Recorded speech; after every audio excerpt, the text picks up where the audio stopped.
내가 마지막으로 행복했던 날은 아내가 떠나던 날이었다. 꽤 충격적인 문장이라 생각할지 모르겠다. 하지만 사실이었다.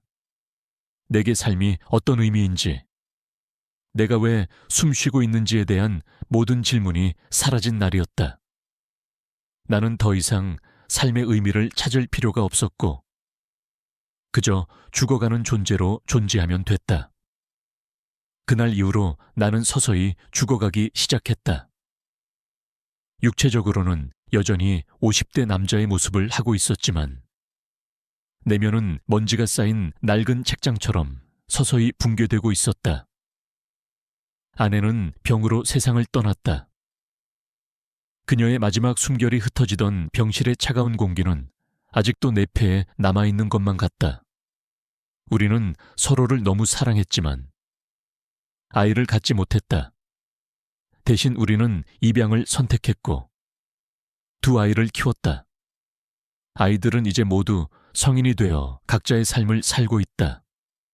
가끔씩 전화가 오고 명절 때 찾아오긴 하지만 그들의 삶은 이미 나와는 다른 궤도 위에 놓여 있었다. 나는 그저 그들의 삶을 멀리서 응원하는 그림자일 뿐이었다. 나는 김민준, 50세의 남자다. 사람들은 나를 동네 보안관이라고 부른다. 정확히는 동네 자율방범대원이다. 거창한 이름과는 달리 하는 일은 별것 없다. 밤늦게 순찰을 돌고 길 잃은 아이를 찾아주고 가끔씩 술 취한 사람들을 집으로 돌려보내주는 정도다. 시골의 작은 마을이라 사건 사고도 드물었고 내 삶은 그만큼 평화롭고 동시에 지루했다. 아침 6시에 일어나 믹스커피 한 잔으로 하루를 시작한다. 낡은 라디오를 켜고 매일 똑같은 뉴스를 듣는다. 오후에는 동네 한 바퀴를 돌며 어르신들과 시시콜콜한 이야기를 나눈다. 저녁에는 혼자 밥을 먹고 늦은 밤까지 텔레비전을 보다가 잠이 든다. 창문 너머로 보이는 내 모습은 껍데기만 남은 허수아비 같았다. 감정이라고는 찾아볼 수 없는 무표정한 얼굴. 삶의 의지라고는 없는 축 늘어진 어깨. 거울을 볼 때마다 나 자신이 낯설게 느껴졌다. 이대로 죽는다면 아무도 슬퍼하지 않겠지. 그런 생각을 종종 했다. 그런 내 삶에 균열이 생기기 시작한 것은 그날 밤이었다. 평소와 다름없이 순찰을 돌던 밤. 낡은 가로등 불빛 아래에서 나는 그를 발견했다. 그는 거대한 몸집을 가진 독일 shepherd였다. 하지만 그의 모습은 처참했다. 한쪽 다리는 심하게 절고 있었고 털은 엉망진창이었다. 그의 눈빛에는 경계심과 동시에 깊은 슬픔이 서려 있었다. 마치 세상의 모든 불행을 다 짊어진 것 같았다.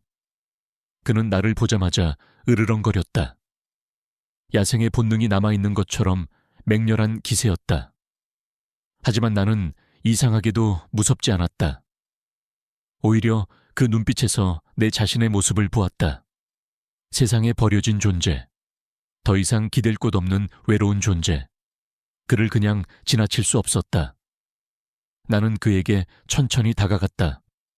그는 계속해서 으르렁거렸지만 나는 멈추지 않았다. 차가운 겨울바람 속에서 나는 그와 마주했다. 그리고 그의 곁에 쪼그리고 앉아 내 손을 내밀었다. 그는 잠시 망설이는 듯 했지만 이내 내 손 냄새를 맡고는 으르렁거림을 멈췄다. 나는 그의 상처 입은 다리를 조심스럽게 어루만져 주었다. 그는 아픈 듯 미세하게 몸을 떨었지만 피하지 않았다. 그 순간 나는 알 수 있었다. 이 개의 눈빛 속에 담긴 이야기는 나 혼자만의 이야기가 아니라는 것을. 우리 둘은 서로 다른 모습으로 같은 상처를 안고 있었다는 것을. 어쩌면 그날 밤은 내가 서서히 죽어가던 삶에 아주 미미하지만 새로운 숨결이 불어넣어진 날이었는지도 모른다. 내게는 선택의 여지가 없었다. 그 거대한 shepherd를 그냥 길에 버려둘 수는 없었다. 한쪽 다리를 심하게 다친 채 차가운 밤 공기에 떨고 있는 그를 외면할 만큼 내 마음은 차갑지 않았다.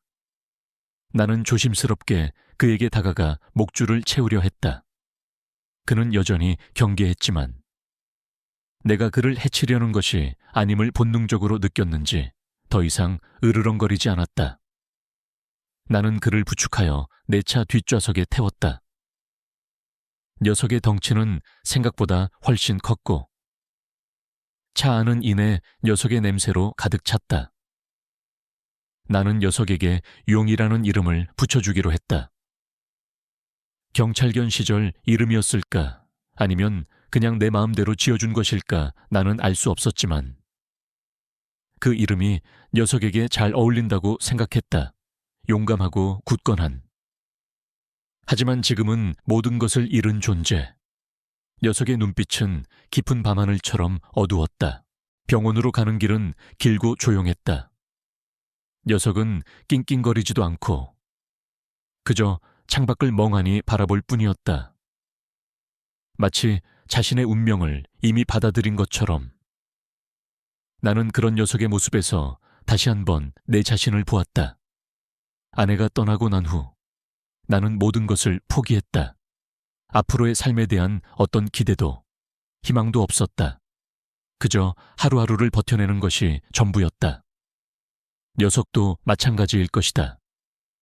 경찰견으로서의 화려한 삶, 사람들의 관심과 사랑, 그 모든 것을 잃고 길바닥에 버려진 존재. 우리는 서로 다른 모습으로 같은 상처를 안고 있었다. 병원에 도착해서 수의사 선생님은 녀석의 상태를 보고 한숨을 쉬었다. 다리는 이미 꽤 오래전에 다친 것 같았고 방치되어 염증이 심해져 있었다. 다행히 생명에는 지장이 없지만 완치까지는 오랜 시간이 걸릴 것이라고 했다. 나는 녀석의 치료비를 계산하고 녀석을 내 집으로 데려왔다. 내 작은 집은 녀석에게는 턱없이 비좁았다. 나는 녀석을 위한 공간을 마련해주기 위해 창고에 있던 낡은 담요를 꺼내 바닥에 깔아주었다. 녀석은 낯선 환경에 불안해했지만 이내 담요 위에 몸을 웅크렸다. 나는 녀석에게 따뜻한 물과 사료를 주었다. 녀석은 한동안 망설이다가 이내 허겁지겁 사료를 먹기 시작했다. 녀석의 굶주린 모습에 나는 마음이 아팠다. 얼마나 오랫동안 길거리를 헤맸을까? 얼마나 많은 고통을 겪었을까? 나는 녀석의 머리를 조심스럽게 쓰다듬어 주었다. 녀석은 잠시 멈칫하더니 이내 내 손길을 받아들였다. 그 따뜻한 온기가 내 손끝을 통해 전해질 때 나는 알 수 있었다. 이 작은 접촉이 녀석에게 그리고 내게 얼마나 큰 위로가 되는지를. 하지만 우리의 관계는 처음부터 순조롭지 않았다. 녀석은 밤마다 낑낑거렸고 낯선 소리만 들리면 맹렬하게 짖었다. 경찰견 시절의 습관일까? 녀석은 경계심이 너무 강했다. 나는 그런 녀석을 이해했다. 세상에 버려진 상처가 얼마나 깊을까? 나는 녀석에게 강제로 다가가려 하지 않았다. 그저 조용히 곁에 있어 주었다. 매일 아침 저녁으로 밥을 주고 물을 갈아주고 상처를 소독해 주었다. 녀석은 그런 나의 모습을 멀찍이서 지켜볼 뿐이었다. 녀석의 눈빛은 여전히 경계심과 슬픔으로 가득 차 있었지만 나는 포기하지 않았다. 언젠가는 녀석이 마음의 문을 열어줄 것이라고 믿었다. 나 또한 닫아버린 마음의 문을 녀석이 조금씩 열어줄 것이라고 기대했다. 우리는 그렇게 서로에게 침묵 속의 위로를 건네며 함께하는 시간을 보내기 시작했다. 그 시간은 겉보기에는 지루하고 고통스러운 시간이었지만 사실은 우리 둘의 얼어붙은 마음을 녹이는 소중한 시간이었다. 나는 그저 용에게 시간을 주었다. 녀석의 상처는 물리적인 것만이 아니었다. 버려졌다는 사실, 배신당했다는 사실이 녀석의 마음을 짓누르고 있었다. 나는 녀석의 눈빛에서 그 고통을 읽을 수 있었다. 그건 나와 같은 종류의 고통이었다. 겉으로는 멀쩡해 보여도 속으로는 골마 터지고 있는 상처. 녀석은 매일 밤 악몽을 꾸는 듯 낑낑거렸다. 몸을 심하게 떨다가도 이내 숨을 헐떡이며 잠에서 깨어나곤 했다. 나는 그런 녀석을 곁에서 지켜보았다. 녀석이 깨어나면 조용히 머리를 쓰다듬어 주었다. 처음에는 피하던 녀석도 이제는 나의 손길을 거부하지 않았다. 녀석의 털은 부드러웠고 그 따뜻한 온기가 나의 차가운 손을 통해 심장으로 전해졌다. 용은 서서히 마음의 문을 열기 시작했다. 내가 아침에 눈을 뜨면 녀석은 내 침대 옆에 앉아 꼬리를 살짝 흔들었다. 내가 밥을 먹을 때면 녀석은 내 발치에 조용히 앉아 나를 바라보았다. 녀석의 눈빛은 더 이상 경계심으로 가득 차 있지 않았다. 대신 그 자리에는 묘한 연민과 안쓰러움이 자리 잡고 있었다. 마치 녀석이 나의 외로움을 이해하는 것처럼 나는 녀석에게 내 삶에 대해 이야기하기 시작했다. 아내와의 행복했던 시간, 아이들과의 추억, 그리고 아내가 떠난 후의 공허함까지. 녀석은 내가 하는 말을 알아듣는 듯 내 고개를 갸웃거리며 나를 바라보았다. 나는 녀석에게 이야기하는 동안 닫혀있던 내 마음속의 감정들이 조금씩 해방되는 것을 느낄 수 있었다. 하루는 녀석의 다리를 치료해주다가 나는 녀석의 낡은 가죽 목줄을 보게 되었다. 목줄에는 긁히고 다른 흔적이 가득했다. 그리고 그 목줄 안쪽에는 희미하게 각인된 글자가 있었다. 나는 그 글자를 자세히 들여다보았다. K9용 721. K9은 경찰견을 의미한다는 것을 알고 있었다. 7221이라는 숫자는 무엇을 의미할까? 나는 녀석이 버려지기 전 어떤 이야기를 가지고 있었는지 궁금해졌다. 녀석의 눈빛에 담긴 깊은 슬픔의 근원을 알고 싶었다. 나는 낡은 가죽 목줄을 들고 동네에 있는 파출소로 찾아갔다. 낯선 사람의 등장에 경찰관들은 의아한 표정을 지었다. 나는 그들에게 녀석의 목줄을 보여주며 혹시 잃어버린 경찰견에 대해 아는지 물었다. 경찰관들은 고개를 저었다. 하지만 한 젊은 경찰관이 무정의로 어딘가에 연락을 취하더니 내게 잠시 기다려달라고 했다. 잠시 후 중년의 남자가 파출소로 들어왔다. 그의 이름은 박경이었다. 그는 내가 들고 있는 용의 목줄을 보더니 눈을 크게 떴다. 용이가 살아있었군요. 그의 목소리는 떨렸다. 나는 그에게 용에 대해 이야기해 주었고 그가 용의 과거를 알고 있다는 것을 직감했다. 우리는 파출소 근처에 작은 카페로 자리를 옮겼다. 박경희는 담담한 목소리로 용의 이야기를 시작했다. 용은 특수훈련을 받은 최고의 경찰견이었다고 했다. 특히 마약 탐지견으로서 뛰어난 능력을 발휘했다고. 하지만 1년 전 용은 한 마약 조직을 추적하는 임무를 수행하던 중 심각한 사고를 당했다고 한다. 조직의 은신처를 급습하던 중 폭발 사고가 발생했고 용은 한쪽 다리를 심하게 다쳤다고 했다. 그 사고로 용과 함께 임무를 수행하던 핸들러가 목숨을 잃었고 용은 큰 정신적 충격을 받았다고 했다. 그리고 그 이후 용은 더 이상 임무를 수행할 수 없다는 판정을 받고 안락사 위기에 처했다고 한다. 하지만 박경희는 용을 안락사시킬 수 없다고 주장했고 결국 용은 은퇴견으로 분류되어 보호소로 보내졌다고 했다. 하지만 보호소로 보내지는 과정에서 용이 사라졌다는 것이었다. 박경희는 용이 사라진 후 죄책감에 시달렸다고 했다. 그는 용이 어디로 갔는지, 어떻게 살아왔는지 알지 못했다. 나는 박경유의 이야기를 들으며 녀석의 눈빛에 담긴 슬픔의 의미를 완전히 이해하게 되었다.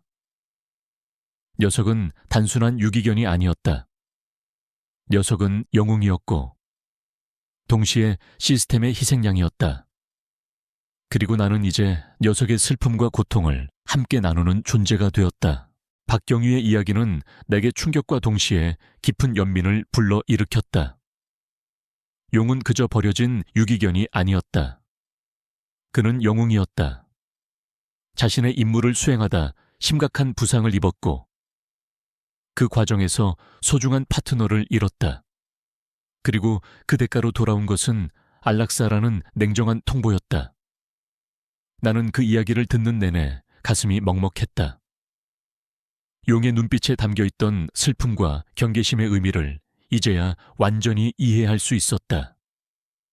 그것은 인간에 대한 배신감과 잊히고 버려졌다는 고통이었다. 박경유는 내게 용을 다시 경찰견 은퇴보호소로 보낼 것을 권유했지만 나는 단호하게 거절했다. 이 녀석은 이제 제 가족입니다. 제가 끝까지 책임지겠습니다. 나의 말에 박경희는 깊은 감동을 받은 듯 고개를 끄덕였다. 그는 용의 목줄에 있는 인식표를 경찰견 시스템에 등록해 다시는 녀석이 길 위에서 떠돌지 않도록 해주겠다고 약속했다. 그날 이후 용과 나의 관계는 완전히 새로운 국면을 맞이했다. 나는 더 이상 녀석에게 밥을 주는 보호자가 아니었다. 나는 녀석의 유일한 가족이었고 녀석은 나의 유일한 친구였다. 우리는 함께 산책을 하고 함께 밥을 먹고 함께 잠이 들었다. 나는 녀석에게 내 삶의 모든 것을 털어놓았다. 아내가 떠난 후의 공허함, 아이들과의 소원해진 관계, 그리고 내가 얼마나 외로운 존재인지에 대해서 녀석은 내가 하는 말을 모두 이해하는 듯 나의 무릎에 머리를 기대고 조용히 눈을 감았다. 녀석의 묵묵한 존재는 내게 그 어떤 위로의 말보다도 더 큰 위안이 되었다. 나는 녀석에게도 많은 이야기를 해주었다. 용아, 너는 정말 대단한 개였구나.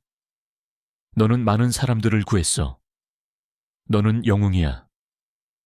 나는 녀석의 상처 입은 다리를 조심스럽게 쓰다듬어주며 말했다. 녀석은 나의 말을 알아듣는 듯 작게 낑낑거리며 꼬리를 흔들었다. 용과 함께하는 시간은 내 삶의 모든 것을 바꾸어 놓았다. 나는 더 이상 무의미한 삶을 살고 있지 않았다. 나는 용을 위해 아침 일찍 일어나 산책을 나갔고 용을 위해 신선한 사료를 샀으며 용을 위해 집안을 깨끗하게 청소했다. 용은 나의 삶에 새로운 의미와 활력을 불어넣어 주었다.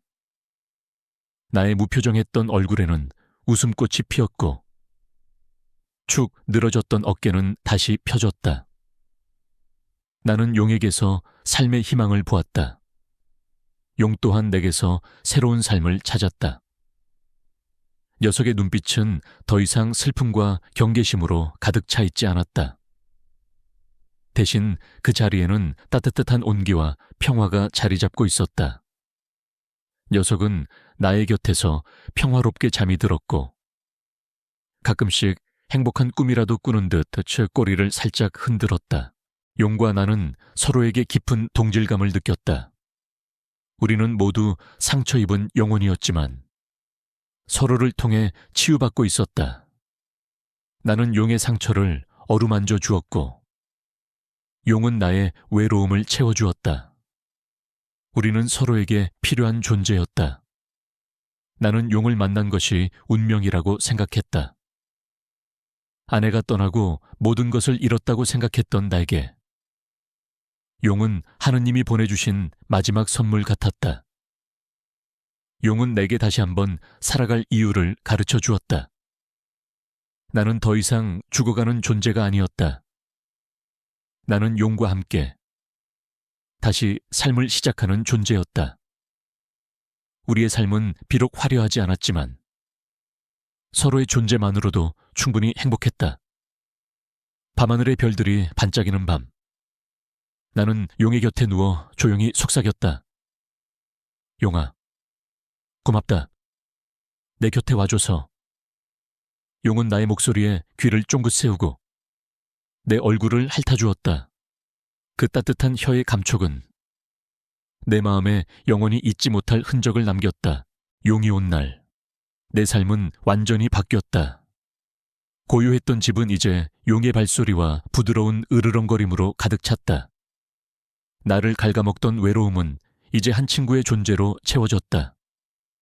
용은 단순한 애완동물이 아니라 나의 가장 친한 친구이자 내 삶에서 없어서는 안 될 존재였다. 우리는 함께 평화로운 나날들을 보냈다. 나는 용에게 내 인생 이야기를 들려주었다. 마치 용이 나의 진정한 친구라도 되는 것처럼. 용도 점차 나를 믿기 시작했고 작은 몸짓으로 애정을 표현했다. 나는 내 삶이 다시 의미를 되찾았다고 느꼈다. 어느 날 아침, 평소처럼 나는 용을 데리고 동네를 산책했다. 용은 내 옆에서 걸으며 귀를 쫑긋 세우고 경계심 가득한 눈으로 주변을 살폈다. 그것은 경찰견으로서의 본능, 녀석의 몸과 마음에 깊숙이 박힌 것이었다. 나는 용이 자랑스러웠고 그 영광스러운 과거에 대해 존경심을 느꼈다. 걷던 중 용이 갑자기 멈춰 섰다. 귀를 내리고 조용히 으르렁거렸다. 녀석은 낡은 트럭 근처에 서 있는 낯선 남자를 노려보고 있었다. 그 남자는 챙이 낮은 모자를 쓰고 마스크를 썼는데 날카로운 눈만 드러나 있었다. 나는 동네의 낯선 사람들이 지나가는 일이 흔했기 때문에 별로 신경 쓰지 않았다. 하지만 용은 달랐다. 녀석은 짖기를 멈추지 않았고 마치 내게 무언가 경고하려는 듯했다. 나는 용을 안심시키고 머리를 쓰다듬었지만 녀석은 계속 으르렁거렸다. 다음 날 그 남자가 다시 나타났다. 이번에는 우리 집 근처의 작은 골목길에서였다. 용은 또다시 격렬하게 반응했다. 나는 불안해지기 시작했다. 불길한 느낌이 내 마음속으로 스며들었다. 나는 그 남자에 대해 알아보려 했지만 아무런 단서도 찾지 못했다. 그는 유령처럼 나타났다가 사라졌다. 나는 경찰에 신고하기로 마음먹었지만 경찰은 수사할 증거가 충분하지 않다고 말했다. 그들은 용이 예민한 개일 뿐이고 내가 너무 걱정하는 것이라고 생각했다. 나는 실망하고 무력함을 느꼈다. 나는 뭔가 잘못되었다는 것을 알고 있었지만 증명할 수 없었다. 어느 날 밤, 내가 잠들어 있을 때 용이 갑자기 맹렬하게 짖기 시작했다. 평소와는 다른 경계심과 분노가 가득한 짖음이었다. 나는 벌떡 일어나 창밖을 내다보았다. 낯선 남자가 우리 집 근처를 배회하고 있었다. 나는 두려움을 느꼈지만 용을 혼자 위험에 빠뜨릴 수는 없었다. 나는 밖으로 나가 그 남자와 마주했다. 그는 차가운 눈빛으로 나를 바라보더니 도망쳤다. 나는 그를 쫓지 않았다. 내가 그의 상대가 되지 않는다는 것을 알고 있었기 때문이다. 나는 집으로 돌아와 용을 품에 안았다. 용은 나를 핥으며 마치 나를 지켜주겠다고 말하는 것 같았다. 다음 날, 나는 용의 과거를 아는 박경희에게 도움을 청하기로 했다. 나는 그에게 낯선 남자와 그의 수상한 행동들에 대해 이야기했다. 박경희는 진지하게 내 말을 들었고 무언가를 알아차린 듯했다. 그는 용을 배신했던 마약 밀매범 중 한 명일 수 있습니다. 그가 말했다. 그는 용이 숨긴 중요한 증거를 찾기 위해 돌아온 것입니다. 나는 충격에 휩싸였다. 용은 단순한 유기견이 아니라 한 사건의 비밀을 간직한 살아있는 증인이자 보물이었다. 나는 용을 바라보았고 용도 나를 바라보았다. 녀석의 눈빛은 결의에 차 있었다. 나는 우리가 이 도전을 함께 헤쳐나갈 것이라는 것을 알았다. 명예나 돈 때문이 아니라 우리가 한 가족이고 서로를 끝까지 지켜줄 것이기 때문에. 그 후 며칠간 낯선 남자의 모습은 보이지 않았다. 하지만 나는 안심할 수 없었다. 오히려 더욱 깊은 불안감이 엄습해왔다. 폭풍전야의 고요함이랄까. 나는 용을 더욱 가까이에서 지켰다. 밤마다 용과 나는 집안을 함께 순찰했다. 용은 예전의 날카로운 본능을 되찾은 듯 작은 소리에도 귀를 쫑긋 세우고 민감하게 반응했다. 녀석의 눈빛은 다시 한번 경계심으로 가득 찼지만 그 안에는 나를 향한 깊은 신뢰와 보호 본능이 담겨 있었다. 녀석은 나를 지키기 위해 자신을 버렸던 세상을 다시 한번 마주할 준비가 되어 있는 것 같았다. 어느 날 저녁, 나는 용과 함께 거실에 앉아 텔레비전을 보고 있었다. 밖에서는 굵은 빗방울이 창문을 두드리는 소리가 들려왔다. 그때 딩동하는 초인종 소리가 울렸다. 이 늦은 밤에 누구일까? 나는 망설였지만 용은 이미 현관문 앞으로 달려가 맹렬하게 짖기 시작했다. 나는 용을 진정시키고 조심스럽게 문을 열었다. 문 밖에는 아무도 없었다. 하지만 문 앞에 낡은 종이 상자 하나가 놓여 있었다. 상자 안에는 한때 용이 가지고 놀았을 법한 낡은 공과 찢겨진 천 조각들이 들어 있었다. 그리고 그 밑에는 오래된 손수건 한 장이 있었다. 손수건에는 희미하게 핏자국이 묻어 있었고 익숙한 냄새가 났다. 마약 냄새였다. 나는 몸이 굳어지는 것을 느꼈다. 이것은 단순한 장난이 아니었다. 명백한 경고였다. 용은 나의 뒤에서 계속해서 으르렁거렸다. 녀석은 상자에서 풍겨오는 냄새를 맡고 지난날의 기억이 떠오른 듯 격렬하게 몸을 떨었다. 그날 밤 나는 용을 안고 잠을 청했다. 녀석은 평소와 달리 낑낑거리지 않았다. 대신 나의 품속에 몸을 파묻고 나의 심장 소리에 귀를 기울였다. 녀석은 무서워하고 있었다. 하지만 나를 지키기 위해 두려움을 참고 있는 것 같았다. 나는 녀석의 털을 쓰다듬어주며 속삭였다. 용아, 내가 너를 지켜줄게. 두려워하지 마.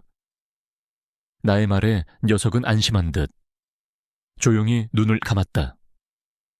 나는 용을 만나고 나서야 처음으로 삶의 의미를 찾았다. 그리고 이제 나는 용을 지키기 위해 어떤 위험도 감수할 준비가 되어 있었다. 나는 더 이상 외로운 존재가 아니었다. 나는 용과 함께였고 우리는 서로에게 힘이 되었다. 나는 다음 날 아침 일찍 박경희에게 전화를 걸어 어젯밤의 사건에 대해 이야기했다. 박경희는 심각한 목소리로 내게 용과 함께 당분간은 외출을 삼가고 내게는 조심할 것을 신신당부했다. 그는 이것이 단순한 위협이 아니라 용이 가지고 있는 중요한 증거를 찾기 위한 행동일 것이라고 추측했다. 그 증거가 무엇인지 나는 알 수 없었다. 하지만 나는 녀석을 지키기 위해 모든 것을 걸겠다고 다짐했다. 녀석은 내게 삶의 의미를 선물해 주었고 나는 이제 녀석에게 새로운 삶을 선물해 줄 차례였다. 박경희의 경고는 현실이 되었다. 그날 밤 낯선 남자는 더 이상 숨어 다니지 않았다. 그는 문을 부술듯이 두드렸다. 나는 용을 뒤로 숨기고 조심스럽게 문을 열었다. 문 앞에는 어둠 속에서 번뜩이는 남자의 눈이 보였다. 그는 용의 목줄을 찾고 있었다. 용이 가지고 있는 증거가 무엇인지 모르지만 그것이 그에게는 매우 중요한 것이 분명했다. 나는 용을 지키기 위해 그와 맞서기로 결심했다. 나는 남자를 향해 소리쳤다. 당신이 찾는 것은 여기 없습니다. 당장 돌아가세요. 나의 말에 남자는 비웃었다. 그 개가 뭘 가지고 있는지 모르는 모양이군. 순순히 넘기면 목숨은 살려주지. 나는 남자의 위협에 굴복하지 않았다. 나는 용의 눈을 보았다. 용의 눈은 두려움 대신 결의로 가득 차 있었다. 녀석은 나를 믿고 있었다. 나는 녀석의 믿음에 보답해야 했다. 나는 용과 함께 그와 맞서 싸우기로 했다. 그 순간 용은 나의 곁에서 튀어나와 남자에게 맹렬하게 달려들었다. 남자는 예상치 못한 공격에 당황하며 휘청거렸다. 나는 그 틈을 타서 용과 함께 집 안으로 들어와 문을 잠갔다. 남자는 문 밖에서 거친 욕설을 퍼부으며 문을 계속해서 두드렸다. 나는 용을 안고 집안의 모든 불을 껐다. 우리는 어둠 속에서 숨을 죽였다. 용은 나의 품속에서 조용히 낑낑거렸다. 나는 녀석의 머리를 쓰다듬어주며 속삭였다. 괜찮아. 용아, 내가 너를 지켜줄게. 녀석의 몸은 미세하게 떨리고 있었다. 나는 녀석이 얼마나 두려워하고 있을지 짐작할 수 있었다. 하지만 녀석은 나를 위해 자신의 두려움을 이겨내고 있었다. 얼마 후 문을 두드리던 소리가 멈췄다. 나는 안심하며 창문 밖을 내다보았다. 남자는 사라졌다. 나는 긴장이 풀려 주저앉았다. 그때 용은 내 품에서 빠져나와 낡은 담요 밑으로 기어들어갔다. 나는 녀석이 무엇을 하려는지 알 수 없었다. 녀석은 담요 밑에서 무언가를 파내기 시작했다. 그리고 이내 낡은 천 조각에 쌓인 작은 물건 하나를 물고 나왔다. 그것은 오래된 녹음기였다. 나는 녹음기를 보며 숨을 멈췄다. 박경위가 말했던 중요한 증거가 이것이었나? 나는 녹음기를 틀었다. 녹음기에서는 남자의 목소리가 흘러나왔다. 그는 자신이 용의 파트너를 죽이고 마약 조직을 배신했다고 자백하고 있었다. 그리고 용을 죽이려 했던 이유까지. 나는 그 녹음기를 들으며 몸이 굳어지는 것을 느꼈다. 용은 그 모든 것을 알고 있었다. 녀석은 자신의 파트너를 죽인 범인이 누구인지, 그리고 그가 어떤 끔찍한 일을 저질렀는지 알고 있었던 것이다. 나는 녹음기를 들고 용을 안고 밤늦게 박경위에게 전화를 걸었다. 박경위는 녹음기를 듣고 경악했다. 그는 즉시 경찰력을 동원하여 남자를 체포했다. 남자는 결국 모든 죄를 자백하고 감옥에 갇혔다. 나는 용과 함께 정의를 실현했다. 용은 단순한 유기견이 아니었다. 녀석은 영웅이었고 나는 녀석의 파트너로서 녀석의 임무를 완수해 주었다. 우리는 서로에게 필요한 존재였고 서로에게 힘이 되었다. 경찰서에서의 밤은 길었다. 나는 박경위와 함께 밤새 진술서를 작성했다. 용은 나의 옆에 얌전히 앉아 나를 지켰다. 녀석의 눈빛은 이제 더 이상 슬픔이나 경계심으로 가득 차 있지 않았다. 대신 그 자리에는 평화와 안도감이 자리 잡고 있었다. 녀석은 마침내 자신의 임무를 완수했다. 그리고 나는 녀석의 파트너로서 녀석을 도왔다. 새벽녘 모든 조사가 끝났다.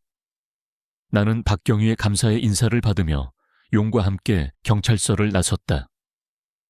밖은 이미 밝아와 상쾌한 아침 공기가 우리를 맞이했다. 우리는 서로에게 미소를 지었다. 집으로 돌아오는 길, 나는 용의 목줄을 쥐고 있었다. 녀석은 힘차게 걸었다. 녀석의 다리는 아직 완벽하게 낫지 않았지만 녀석의 발걸음은 가벼웠다. 녀석은 이제 더 이상 도망자나 버려진 존재가 아니었다. 녀석은 영웅이었고 나는 녀석의 파트너였다. 우리는 서로에게 힘이 되었다. 집 앞에 도착했을 때 나는 멈춰 섰다. 그리고 용의 목줄을 풀어주었다. 녀석은 잠시 망설이는 듯했지만 이내 자유롭게 뛰어다니기 시작했다. 녀석은 나의 주위를 맴돌며 꼬리를 흔들었고 나는 그런 녀석의 모습을 보며 흐뭇하게 웃었다. 용의 이야기는 순식간에 동네에 퍼져나갔다. 사람들은 용을 영웅이라고 부르며 찬사를 보냈다. 박경위는 용의 이야기를 언론에 제보했고 용은 전국적으로 유명해졌다. 방송국에서는 우리를 찾아와 인터뷰를 요청했다.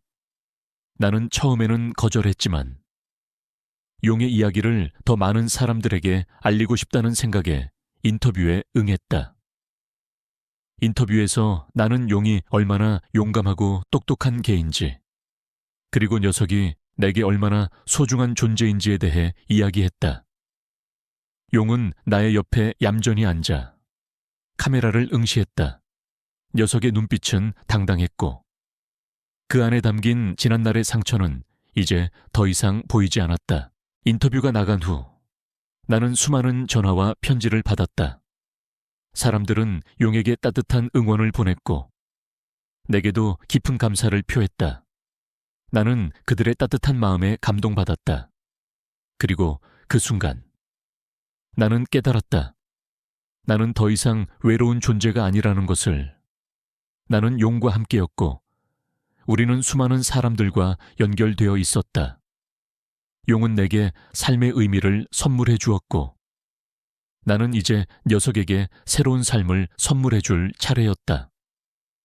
나는 용의 상처 입은 다리를 치료해 주었고 녀석의 건강을 위해 정성껏 돌보았다.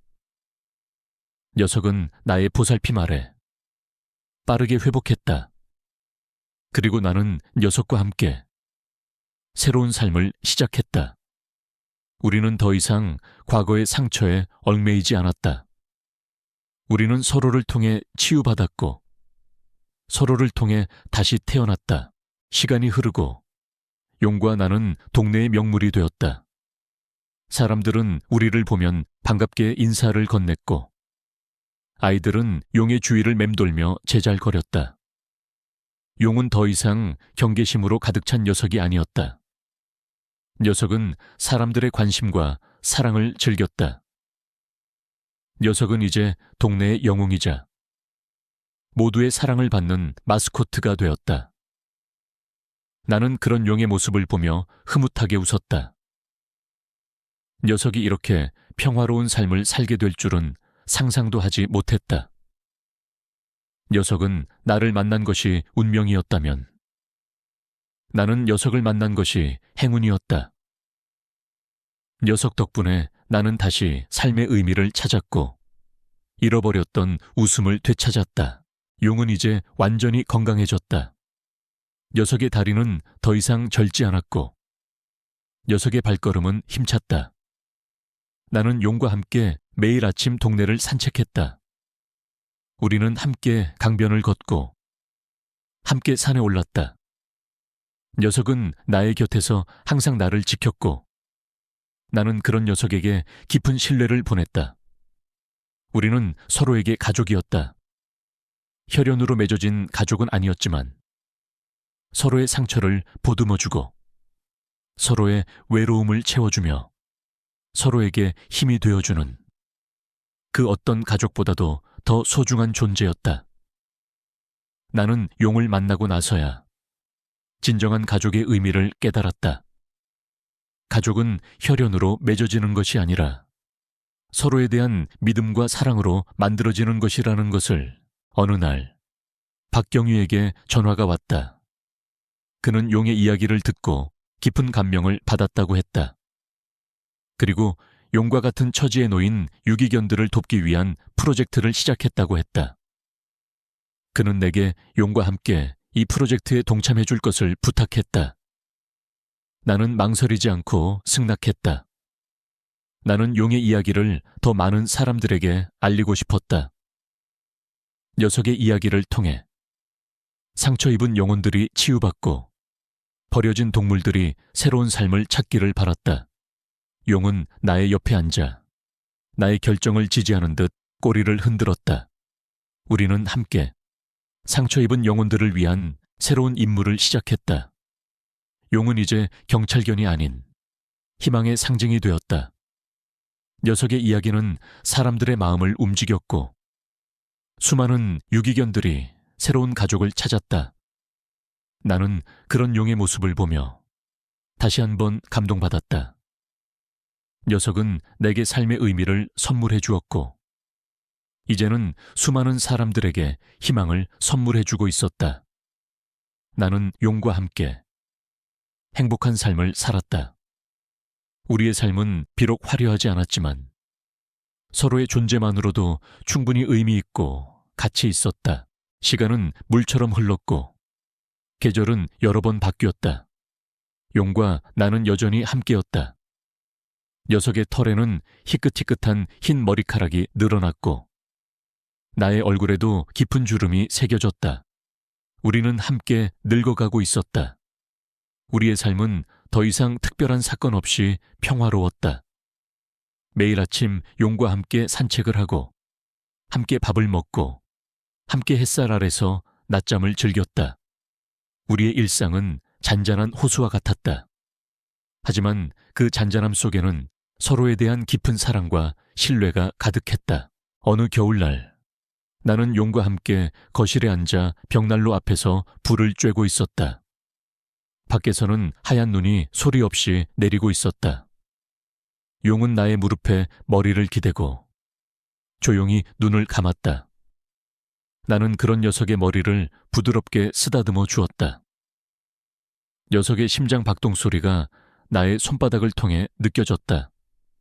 느리고 하지만 힘차게 뛰고 있었다.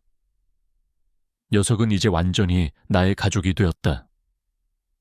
녀석의 존재는 나의 삶을 따뜻하게 채워주었다. 나는 녀석을 만나고 나서야 진정한 행복이 무엇인지 깨달았다.